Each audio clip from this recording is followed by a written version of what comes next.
Good day there. Hey, if you're new, my name is Joe. I'm 59 years old. I'm in my 5th year of retirement, sharing my journey, pre-retirement, post-retirement, what I'm going through, decisions I've made to help you in your journey and your decision uh, into and during retirement. Hopefully this helps you. Today is an unusual video. I'm currently struggling with something. It's been going on for several weeks, and I wanted to share it with you because I think it will help. Um, it takes some risk to bring up this topic. It's not a math equation. It's not a formula. It's not how much money you need in retirement. It's what are you retiring to, the emotional aspects of retirement. And folks, those are extremely real. Okay. And that's really what I try to do on this channel. And I've gotten good feedback on that. So I'm going to continue to do it. Okay. The biggest surprise for me in retirement, real easy, is the lack of focus on money after you retire. Pre-retirement, it consumed me. Do I have enough money? What if we go into a depression? What if there's a health problem with myself or my wife? What about an unplanned expense? What am I missing in my plan, right? Inflation, you're doing all this stuff, okay? There's a long list of what can go wrong, okay? I've got the spreadsheets to prove that I've spent hundreds of hours on this. Certainty is an illusion. Certainty is an illusion. You can keep chasing it, but I'm convinced it's not out there. I haven't found anybody that was certain of their retirement decision. But confidence, great confidence can be reality, okay? And I talk about doing 3 things, okay? Number 1, get a complex retirement software, especially folks that are doing it yourself. New retirement, there's a link to 2 free weeks below. It's a game changer. Everybody, not everybody, 99.9%. I've had maybe 3 people say it wasn't as good as my spreadsheets, but these are probably electrical engineers, right? Okay, or computer engineers. But it's a game changer as far as feeling confident in your retirement. To me, I love it for taxes. I look at it once a quarter to feel confidence in my spending. If you don't think going from a saver to a spender is a big deal, you're not paying attention, and you're in for a real big surprise when you retire, because building your nest egg and spending your next nest egg are 2 different skill sets, okay? Don't go it alone is number 2, okay? I've talked about this. I know people are struggling with this. Don't give up. Everybody wants to be part of a group. You got a friend, hire a retirement coach, do something. You cannot create your plan in your basement bunker. You can't do that. I promise you, it has errors. I've had a couple people recently that, I would say less than 4 people have had a plan that I didn't have significant insights on improving. And the vast majority of them, I would say at least 8 corrections that just blind spots that they had. So don't go it alone. Number 3, contact 2 financial planners. I'm telling you, just go to a financial planner, see what they have to offer, okay? But critically, and I've talked about this before, you need to judge your competency level. You need to go in with these financial planners and sit down with them, and can you have an intelligent conversation with them, or do they highlight 10 things that you've never thought of before and you're blown away? Overconfidence is not the way to go into retirement, okay? Overconfidence based on an illusion, okay? So sit down with 2 of them just to gauge your competency, okay? Now, if you can't find a financial planner, got a solution for that, okay? There's a link below to some guys at Pickle, okay? It's a platform for free. You click on it and it'll take you through a series of questions that has you set up an appointment. Real short, you'll say, hey, Tuesday, 5:30, I want to meet with somebody. You can meet with a certified financial planner or a fiduciary for a 45-minute free call, okay? 45 minutes. There's a link below to this. Give them your questions. They got 16 pre-approved financial advisors or certified certified financial planners or fiduciaries that they'll set you up with. Bring your questions. When should I take Social Security? Should I do Roth conversions? Bring those specific questions. Here's my plan. Do I have enough money? Share your fears. Get confidence, okay? Now at the end of this, they're going to give a sales pitch. Be prepared for it, okay? And at the end, say, hey, I need to think about it. Or at the end, say, hey, no, this is not what I want to do. Or yes, hey, let's schedule a follow-up, okay? Again, you don't want to go into this with overconfidence. If you need an expert, you need an expert. Hiring a financial advisor can be a great thing for you, okay? Can be great. Okay, so folks, hey, I'm in my 5th year of retirement. I took a sabbatical, or I'm in a sabbatical here in the month of August 2023 from retirement coaching, okay? I was targeting coaching 4 people a week, okay? And that ended up being closer to 7, okay? I have a link below that is turned off, okay? It is turned off to have me, coach you on your retirement plan and talk through fears and things like that.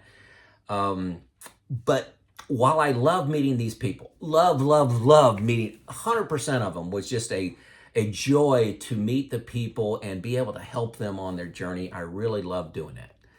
The problem is it takes up great headspace for me. Okay, I meet for about an hour and 15 minutes per client. And then it honestly, and it's no fault, this is more about me than the client, is it took up about 2 to 3 hours worth of headspace of me.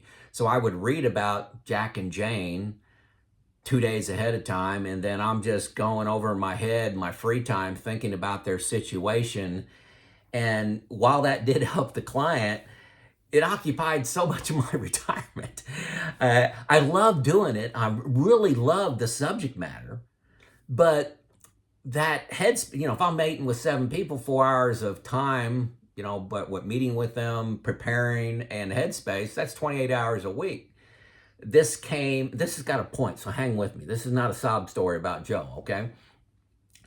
This decision to be a retirement coach comes at an expense, okay? For everything you say yes to, you're saying no to something else, okay? So not only was I spending all this time with clients and headspace when I was not meeting with them, but I was, addicted to YouTube videos, Google searches, and books, magazine articles talking about finance and retirement. And it was just it started to overwhelm, honestly, it has overwhelmed my retirement life, this YouTube channel. I don't consider it work. Some of you people will work, but I have a lot of interest. I like to read about health. I love to exercise. That's an hour and a half of my morning, every single morning. I like producing this YouTube channel. I do some reliability and maintenance best practice writing. I write for a couple magazines. I'm been on several podcasts. I do career mentoring. I have a study group. We're studying the Dulles brothers. Dulles Airport in Washington, D.C. is named after them. Do you know who the Dulles brothers are? Let me know in the comments if you know who they are. I got 2 nonprofits that I'm on, and I paint for Habitat, and I'm on a faith journey, okay? So I got all these other interests, and the retirement coaching piece is just kind of consuming my other interest. And that's why I took a sabbatical. I've got, 10 days left to decide where I want that to go. I'm struggling with that. I honestly am. So, what are you retiring to? I don't think you have to have everything figured out, but that said, I needed to push. When you're going through all your financial analysis and you're going up through all your spreadsheets and you're going through new retirement, you're talking to these financial advisors, you're talking to your friends, and you're like, you're 90% confident, you're 91% confident, 92% confident. Folks, eventually you're just gonna have to jump. You're never gonna get to 100%. So you're gonna have to jump. What helped me jump into the retirement abyss is what was I gonna do in retirement? Okay, it was the additional travel. It was the time learning. It was to volunteer, okay? It was to do some reliability and maintenance coaching, okay, consulting. I'm not doing that at all. All I'm doing is writing and speaking and being interviewed. It's really flexible having that career. So the what are you retiring to is the shove into the abyss that I needed, and I think you need. It prevents you from working one more year. So many people just say, hey, I've got enough. I needed $500,000. I needed $1 million. And they keep moving the goalpost, and they're moving the goalpost. They say they love their job. I'm making a lot of money. It's not very stressful, but you got to define what retirement life is like. And that is the incentive to stop trading your time for money. Okay. So, hey, whatever you're retiring to is going to change. I'm 5 years into this journey. You can you can see some little breadcrumbs of evidence of what I retired to. Still doing a lot of traveling, but I'm doing something completely different than what I really thought. It's 80% different at least.